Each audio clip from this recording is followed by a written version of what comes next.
Hey les amis, aujourd'hui nous sommes à bord de la MG ZS EV deuxième génération, sur lequel en fait, suite à pas mal de plaintes d'utilisateurs du MG, hein, parce que ils sont sur différents groupes, Facebook, forums, internet, etc. Et donc ils m'ont fait savoir que voilà, il y a certains Carling Kit officiels qui ont du mal à fonctionner. Donc en fait ici, c'est un Carling Kit que j'ai acheté. On m'a donné les références et du coup je me suis dit bon allez, je vais l'acheter parce que suivant les personnes, ils peuvent, enfin, ils me disent que oui, ça fonctionne, mais des fois il y a des bugs, ou alors des fois il y en a d'autres qui disent oui, ça fonctionne super bien et ça change du kit. Donc là ici, on est sur un vrai Carling Kit, donc il n'y a pas de souci. Au niveau du fonctionnement, a priori, il y a déjà pas mal d'applications qui sont déjà dedans. Au niveau des informations, ça se présente comme ça, pour celui-ci en tout cas. Donc, ça a l'air d'être une nouvelle version.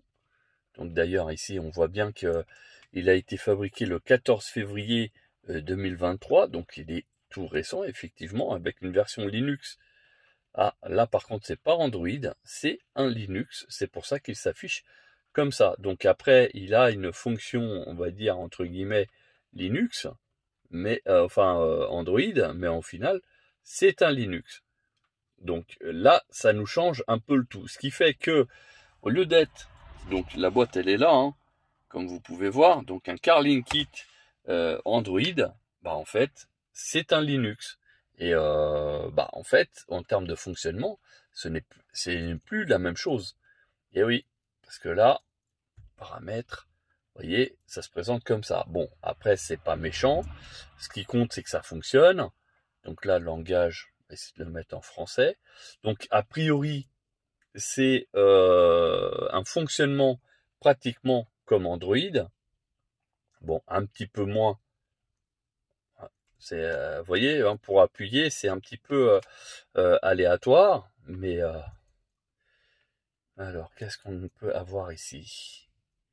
On va aller tout en bas. Donc, c'est un X9. Et puis là, après, on s'aperçoit qu'en fait, donc c'est un 4 et un 64, Android 12, soi-disant, mais au final, c'est un Linux. Bon, on va essayer de voir si tout fonctionne bien. La date, bon, il s'est pas mis à l'heure tout seul, c'est dommage, parce que moi, sur mon boîtier, en règle générale, il se met à l'heure tout seul. Bon, utiliser la fusion horaire, non, bon. On va, je vais le repartager le Wi-Fi. Là, normalement, il devrait afficher quelque chose. Ce n'est pas le cas. Tac. Alors, je vais essayer de le connecter à Internet. Il faut que je coupe mon téléphone pour partager le Internet et après, je reviens dessus. Donc, il est connecté. Vous voyez, c'est mentionné ici avec 2 traits. Bon, déjà, ça veut dire qu'il capte mal. Ça, c'est moche. Mais bon. Alors, qu'est-ce qu'on a d'autre?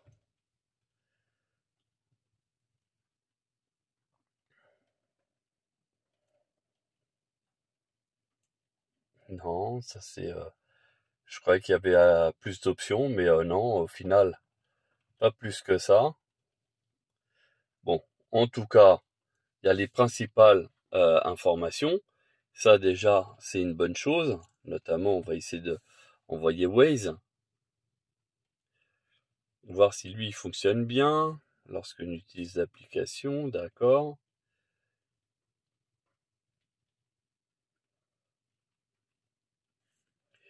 Premier pas, on va faire ça.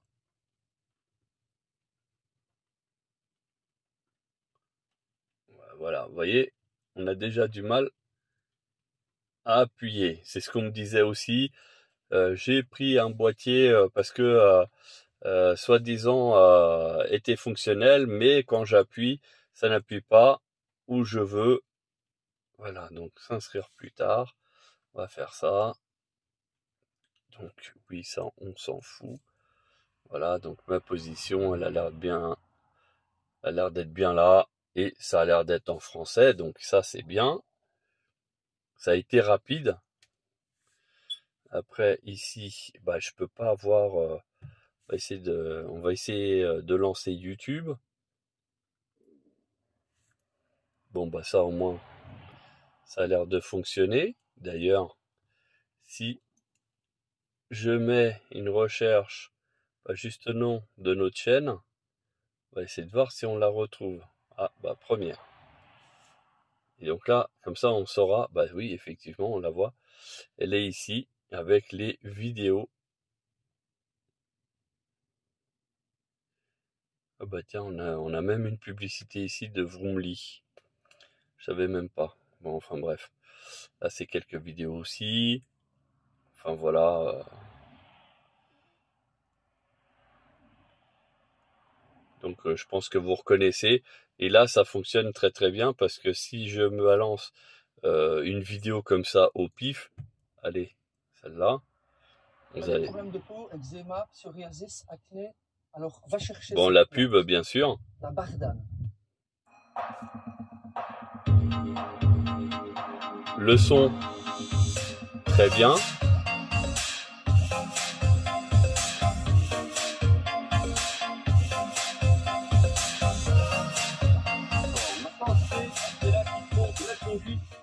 Bon, on s'en fout. Est-ce qu'on peut diviser l'écran? Est-ce qu'on peut le diviser? Ah, si, peut-être celui-là. C'est plutôt accueillant.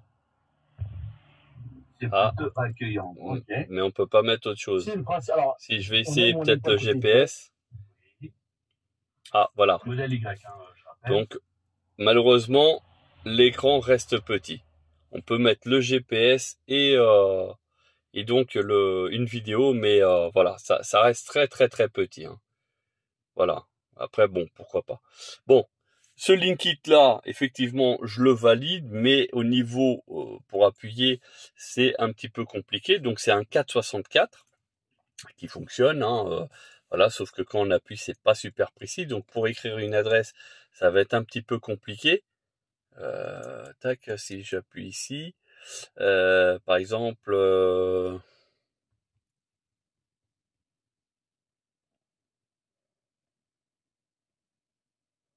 Ah si, ça a l'air de fonctionner. Ah, ou alors ça dépend peut-être de l'application. Et là, on va voir. Prenons la route en passant par A4.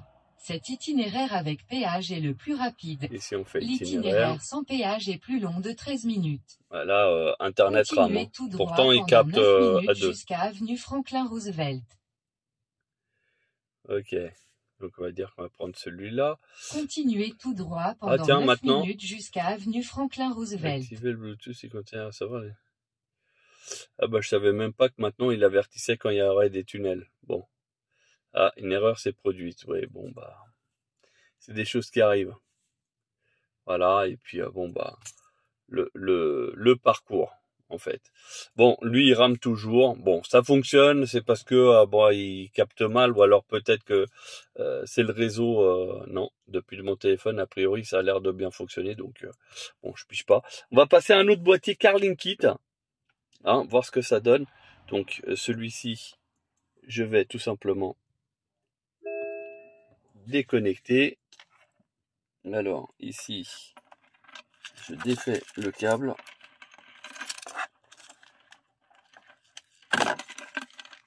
Vous voyez, l'écran il est revenu normal.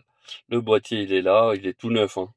J'ai juste déballé pour que vous puissiez le voir. Donc il va avec cette boîte là. Il y a un autre CarLinkit qui est ici. Voilà, vous voyez, tout neuf aussi. Je vais le brancher. Donc lui, avec une main peut-être pour le brancher, ça va être compliqué.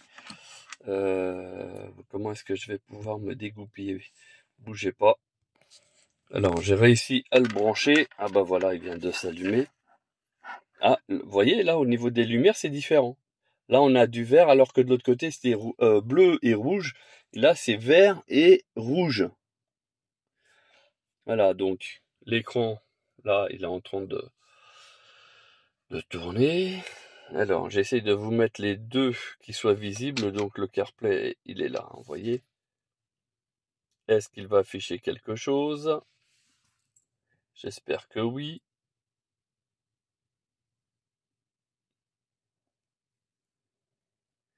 Alors déjà, pour ceux qui ont l'habitude d'acheter mes boîtiers, les miens sont quand même assez réactifs parce que en espace de 10 secondes, 10-15 secondes, vous avez déjà une image qui vous dit que il est en train de se calibrer et après il redémarre et là il fonctionne directement. Tout ça en maximum 1 minute chrono. Bon, là on continue, on va patienter.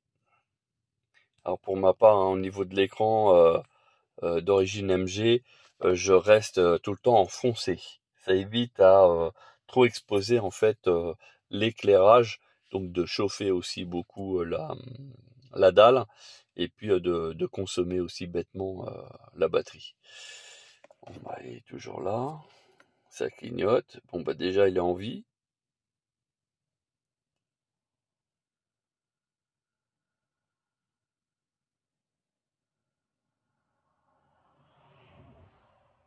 Bon, il n'y a pas de réaction. Ah si, ça clignote un peu plus vite. C'est bizarre parce qu'à chaque fois lui il s'éteint, il se rallume. Alors je répète, hein, c'est des utilisateurs de MG qui ont acheté donc les boîtiers suite à des recommandations sur des forums internet, sur des groupes Facebook, Insta, etc. Et puis au final, ils ont été grave déçus. Puis ils m'ont demandé de tester parce que soi-disant chez les autres ça fonctionnerait et puis chez eux ça ne fonctionne pas. Bon, vous avez bien vu que le premier en 4,64 il fonctionne. C'est au niveau du tactile, c'est pas tout à fait à 100%, mais on va dire c'est très bien. Si le produit il coûte à peine 100 euros ou 150 euros, je dirais que c'est très bien, hein, il n'y a pas de problème. Bon bah lui, ça fait déjà plus d'1 minute. Hein, vous voyez, à part clignoter, là vous voyez, il m'a débranché. Enfin, je pense que c'est lui parce que d'habitude j'ai pas ce problème. Alors ce que je vais faire, c'est que je vais certainement. Bah non, elle est éteinte. Allez, je vais mettre comme ça. Parce que normalement, il n'y a pas de raison. Non, ça avance pas plus. Hein. On voit bien que c'est allumé. Ici.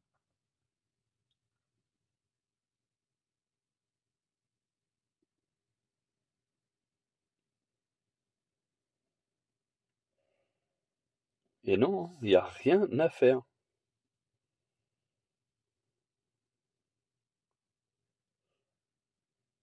Vous voyez, c'est vraiment extrêmement long. Et pourtant, c'est allumé. Hein.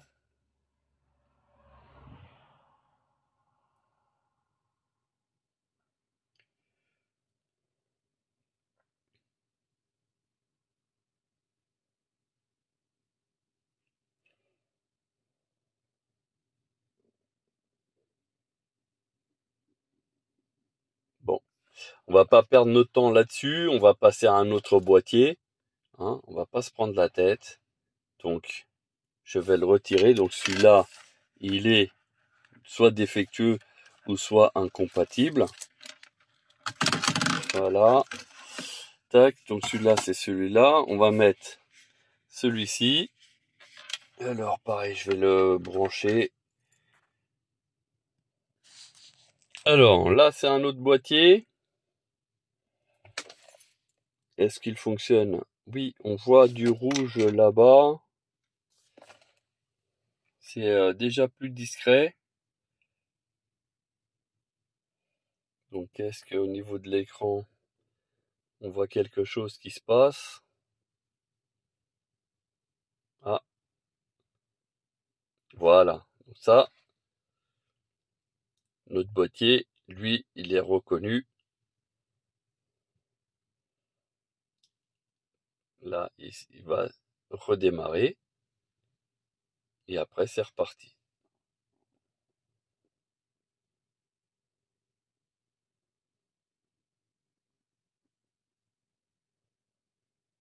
En général, en tout, ça se fait en moins de 1 minute. Et toujours allumé. Ouais. Donc là, en fait, il a détecté la taille de l'écran. Vous voyez, et on est bien en Android 13. Voilà. Donc là, on est sur la toute dernière génération en fait de boîtier. Voilà, qui a un petit peu plus de fonctionnalité ici. Alors, chose que j'arrive pas à comprendre, c'est que c'est celui-ci. Il a bien lecteur carte mémoire et carte SIM. Et pourtant, voilà, on le voit ici. Je sais pas si on arrive à bien voir. Il a un lecteur carte SIM et carte mémoire. Et pourtant, il n'avait pas l'affichage pour l'antenne, enfin de réception, comme on peut voir ici. Voilà. Ça c'était la petite parenthèse et qui vient juste de me croiser. Donc ici en termes d'affichage, ça se présente comme ça. L'avantage ici c'est que maintenant sur les tout derniers boîtiers qu'on propose, c'est affiché comme ça. Ici vous pouvez tout simplement mettre l'application que vous voulez. Par exemple, regardez, tac. Là, ici, si je veux mettre, par exemple, Netflix, tac. Si ici, je veux mettre la musique en Bluetooth, tac. Ici, si je veux mettre, je sais pas moi, si le téléphone, on va mettre lui. Si ici, je veux télécharger, tiens. Voilà. Et ici, si je veux, allez, tiens, Disney+, vu qu'il y est. Voilà, donc en un seul coup d'œil, vous avez accès directement. Donc après, bien sûr, vous avez toutes les applis. Ou alors ici, vous avez toutes les applis qui sont affichées. Donc ça, c'est ce qu'il y a déjà par défaut. Et puis après, vous avez donc surtout, alors, nous, le nôtre, l'avantage, c'est que vous pouvez le faire fonctionner en double. C'est-à-dire que ici, vous voyez, tac, vous avez ici cette touche qui permet tout simplement, on va chercher une autre appli, hein. Tac. Allez, on va ici. Donc là, c'est le GPS. Et là, si je vais chercher une autre appli, tac, tac, tac. Je vais essayer d'ouvrir une autre application. Par exemple, Disney Open. Vous allez voir, il va s'afficher. Sauf que comme j'ai pas partagé Internet, voilà. Donc là, on a, voilà, c'est normal, hein, il affiche comme ça. Mais sinon, là, il n'y a pas d'Internet. Donc là, il y aurait le GPS et là, ici, la vidéo. Voilà, et à tout moment où vous voulez venir, vous avez ici le point et vous pouvez venir au départ. Voilà, c'est tout simple. Donc ici, là, on est sur un vrai produit qui est 100% compatible. Regardez, en plus de ça, vous avez la possibilité ici. Vous cliquez, vous avez tous les GPS du monde qui sont compatibles. Vous avez même TomTom Go qui est là, mais vous avez aussi des GPS qu'on n'a jamais entendu parler et pourtant qui existent. Et vous avez Waze. Je clique ici, ça veut dire que à tout moment quand je clique là comme ça, c'est Waze directement qui s'affiche. Voilà, il est super intéressant. Là, il me dit qu'il n'y a pas d'internet, donc du coup, il coupe. Ici, je ne sais pas comment ça marche. Ah, il faut connecter le Bluetooth. Bon, c'est normalement des raccourcis pour appeler les personnes que vous voulez. Voilà, et si vous regardez, vous avez une vidéo qui explique que ce boîtier-là, en fait, c'est le même affichage que sur le Marvel. Parce que sur le Marvel, c'est une fonctionnalité bien précise. En fait, l'écran, il est totalement différent. Donc, ce qui fait que les boîtiers, ils ont du mal à fonctionner. Et donc, même nous, on a cet affichage-là, mais qui est un boîtier vraiment spécifique pour le Marvel. Donc, pour le coup, on est vraiment obligé d'avoir l'information si c'est pour un Marvel ou si c'est pour une autre MG. Parce que même si ça affiche comme ça, en fait, comme l'écran, il fait 2 fois cette taille-là, donc automatiquement, la proportion n'est pas la même. Voilà, c'est tout ce qui change. Pour le reste, bon, vous avez compris, hein, tout est compatible à Spotify, etc. Enfin bref, c'est assez complet. Voilà, donc ça c'est le boîtier qu'on propose, qui est opérationnel, qui fonctionne très très bien. Voilà, donc si vous êtes intéressé, voilà, il est toujours en vente dans notre boutique, notamment WhatsApp et Facebook. Voilà, et après pour le règlement, bah chèque, carte bleue ou espèce si vous venez nous voir directement, et sinon à distance, bah chèque, virement bancaire et PayPal possible. Voilà, donc j'espère que vous avez vu les deux Linkit officiels, donc un qui fonctionne, mais voilà, c'est au niveau du tactile, c'est pas forcément le top. L'autre, bah du coup, il a jamais affiché l'écran, donc voilà, hein, ça peut arriver que des produits Linkit ne fonctionnent pas. Celui-là, c'était le 464, l'autre c'était un 828. Enfin normalement c'était censé être un 828. Bon, comme il s'est jamais affiché, bah du coup le doute s'installe. Après, il est possible que ça soit un faux produit. Malheureusement, il y en a, même sur Amazon malheureusement. Donc bah du coup on n'est pas à l'abri d'avoir eu une copie. C'est possible, voilà. Si vous aussi vous avez eu des difficultés avec vos boîtiers, bah écoutez, n'hésitez pas à venir en commentaire nous expliquer bah, qu'est-ce qui s'est passé à votre écran.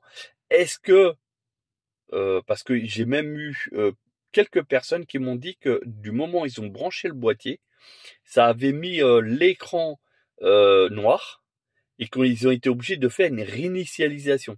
Donc la réinitialisation là-dessus, elle est simple. Vous avez une touche. Alors, tac, je vais essayer de l'allumer. Vous voyez ici, c'est allumé. Là, la touche là, quand vous appuyez longtemps, l'écran s'éteint complètement en noir et il va se rallumer. Voilà, donc c'est en fait c'est la réinitialisation forcée du système multimédia, tout simplement. Donc il n'y a pas de risque, il n'y a rien, vous inquiétez pas. Mais voilà, on a eu des personnes qui ont dit ouais, j'ai mis un boîtier, ça m'a tout bloqué. Enfin bref. Voilà, vous voyez, hein, là on est vraiment sur de l'officiel, hein, du Carling Kit, hein, donc ça arrive comme ça, dans des packaging comme ça, boîte noire, il y a tout dedans. Bon bah là il y en a deux, vous voyez, hein, bon bah ça marche pas.